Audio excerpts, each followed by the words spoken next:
to the Psyche Decoded, hosted by Adel.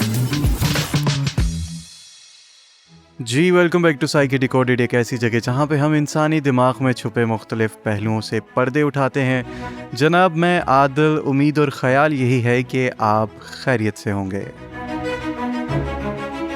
दोस्तों, आज के एपिसोड का टॉपिक शायद आपको थोड़ा अजीब लगे, लेकिन यकीन कीजिए आप मेरी बात से ज़रूर रिलेट कर पाएंगे।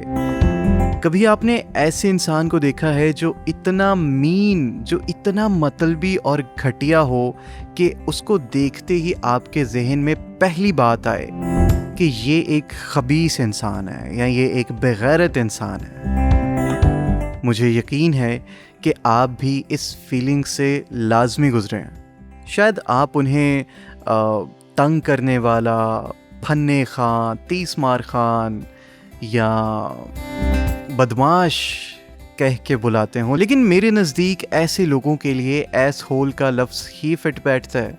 क्यों? क्योंकि ये वही लफ्ज़ है जो दरअसल आपके अंदर की फ्रस्ट्रेशन, आपके गुस्से और आपके सही एहसासात को कैप्चर करता है।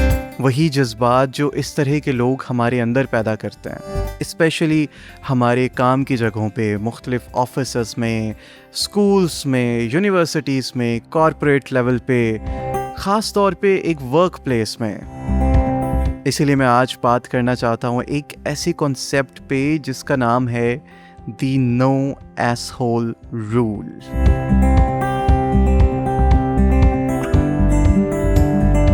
दोस्तों, आगे बढ़ने से पहले ये चीज़ यहाँ पे बताता चलूँ कि द नो एसहोल रूल के नाम से एक किताब भी मौजूद है, और ये रूल, ये सारी इन्फॉर्मेशन मैंने बजाते खुद उसी किताब से आप सबको समझाने के लिए निकाली है। दोस्तों, उस किताब के ऑथर अपनी आप बीती बयान करते हैं कि ये रूल मुझे पहली दफ़े स्टैनफोर्ड यूनिवर्सिटी में समझ आया। हमारे डिपार्टमेंट की एक मीटिंग चल रही थी। हम डिसाइड कर रहे थे कि किसको हायर करना है और किसको हायर नहीं करना। तो हम में से किसी ने एक मशहूर रिसर्चर का नाम सजेस्ट किया। बंदा बहुत बड़ा था, लाइक नोबेल प्राइज़ लेवल का, लेकिन एक कोलीग ने फ़ौरन कहा कि मुझे फ़र्क नहीं पड़ता अगर उसने नोबेल प्राइज़ भी जीता हो, मैं सिर्फ इतना चाहता हूँ कि कोई एस होल हमारी टीम को ख़राब ना करे।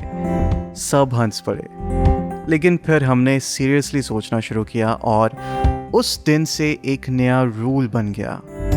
क्या मेरे सामने बैठा ये कैंडिडेट स्मार्ट है? लेकिन इसके अलावा क्या ये बंदा नो एस होल रूल तोड़ रहा है? और यकीन मानिए, सिर्फ इस एक सवाल ने हमारे डिपार्टमेंट का माहौल कितना ज़्यादा बेहतर बना दिया, आप सोच भी नहीं सकते। फिर मैंने सोचा कि इस आइडिया को हार्वर्ड बिजनेस रिव्यू के साथ शेयर करूं। मुझे लगा वो लोग रिजेक्ट करेंगे क्योंकि लफ्ज़ एस होल उनके लिए बहुत ब्लंट और रॉ हो सकता है, लेकिन मेरी एक्सपेक्टेशन के बरक्स उन्होंने पब्लिश कर दिया, और उसके बाद जो रिएक्शन आया वो बहुत ज़बरदस्त था। मुझे दुनिया भर से ईमेल्स आने शुरू हो गई। मैनेजर्स, डिप्लोमेट्स, कंसल्टेंट्स, हत्ता के सुप्रीम कोर्ट तक के लोग कह रहे थे हमारे ऑफिसेज में भी ये प्रॉब्लम मौजूद है। शुक्रिया जो आपने इस चीज़ को नाम दिया।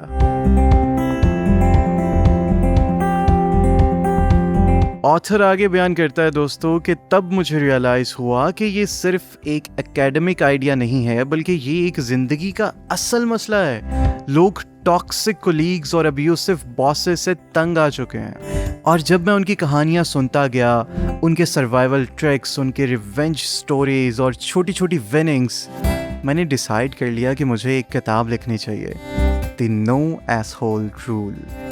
और बात बहुत सिंपल है, वर्क प्लेसेस को नेस्टी होना ज़रूरी नहीं है। ये कोई नाइव ख्वाब नहीं है कि लोग एक दूसरे की इज्जत करें।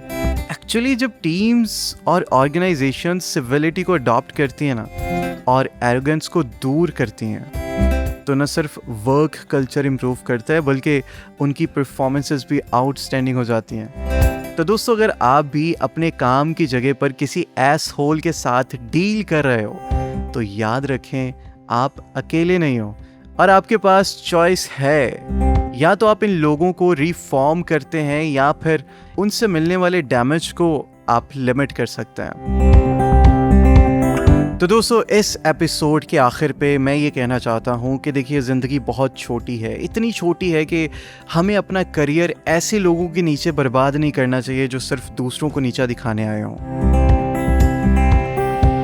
अब से आगे चलने वाली सीरीज़ में मैं इस किताब के मुकम्मल चैप्टर्स को 1 बाय 1 करके आपके सामने हाजिर करूँगा। वो तमाम नॉलेज जो मुझे मिला है, वो तमाम चीज़ें जो मैंने समझी हैं, वो तमाम चीज़ें जो मैंने सीखी भी हैं, मैं उन सब चीज़ों को आपके साथ शेयर करूँगा ताकि आपकी वर्क प्लेस पे अगर कोई एसहोल मौजूद है तो उसके साथ लिपटना कैसे है, उसे लिमिट कैसे करना है और वहाँ पे सरवाइव कैसे करना है। इन सब चीज़ों के लिए इंतज़ार कीजिए अगले एपिसोड का।